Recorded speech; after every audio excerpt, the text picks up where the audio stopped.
This work that we've been doing on the RRL to deal with slum landlords in particular has been going on for a while, but it is only one tool that we've been using. We have been doing other things as well, and this is why I want to put forward an amendment to the recommendations in this particular report.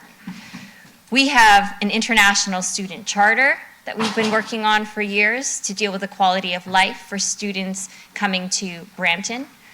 We have had motions passed advocating to the federal government on student visa requirements and putting a cap, as well as requiring student visas to be tied to addresses. We have advocated nonstop to the provincial government to provide the municipalities with an increase in the heads and beds levy, where the municipality only receives $75 per student enrolled in an institution in Brampton. We have an unreported population of over 100,000 international students studying perhaps elsewhere, but we aren't even getting that $75 per student. That hasn't changed since 1987. So we've been advocating for that as well.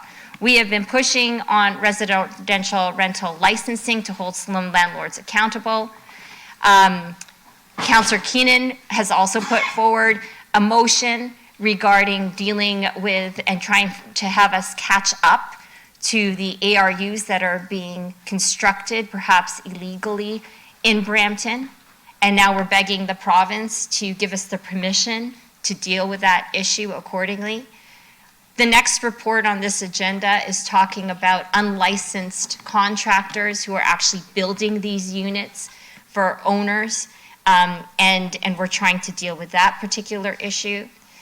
So I guess what I'm trying to say is that we're trying to deal with this immense pressure of a housing crisis where there are some slum landlords who are completely taking advantage of the situation, and municipalities like Brampton have such limited capacity and limited jurisdiction to deal with things like overcrowding and regulation of ARUs, but ARUs are part of our housing target because the province and the federal government have said municipalities shall allow ARUs to be part of the solution to address the housing crisis. From our perspective, when you take a look at all of the work that we have been doing to address the consequences and negative impact and folks, landlords who are trying to exploit and rip off the system, from our perspective, we are trying so hard in every toolbox that we've got municipally through enforcement, hiring more enforcement officers to deal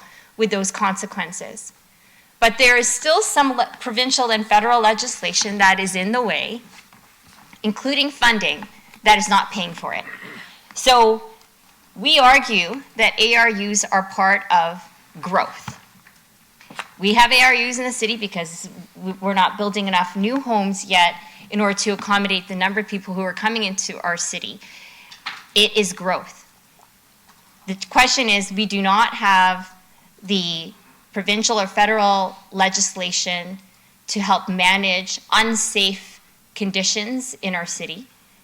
And we also don't have the provincial and federal support in terms of funding to manage the ongoing costs associated with managing the situation.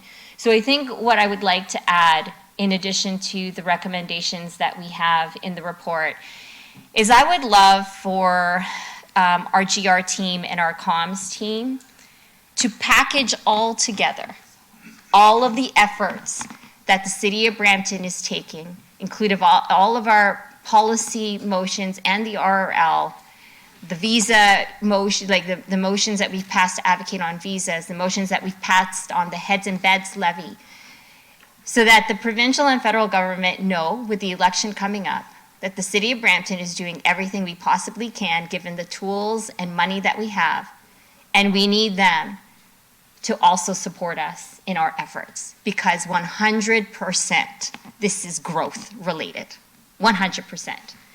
And again, through my work at FCM, municipalities are stuck in a corner to react to all the various loopholes and various other issues that aren't even necessarily in our purview to deal with.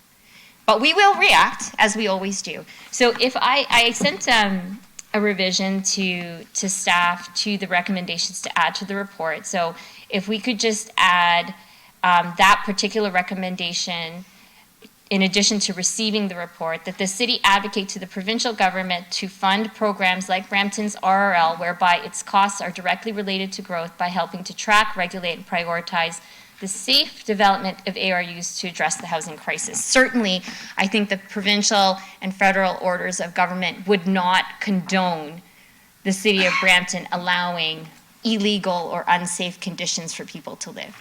And what we are doing as a city is putting the systems and processes in place to ensure that, yes, ARUs, yes, but they must be registered and landlords must be licensed, because residents deserve to live in safe spaces and not fire traps, and they also deserve not to be exploited because of the housing crisis that we face. That's the amendment to the motion, and then I believe we're dealing with the notice of motion next.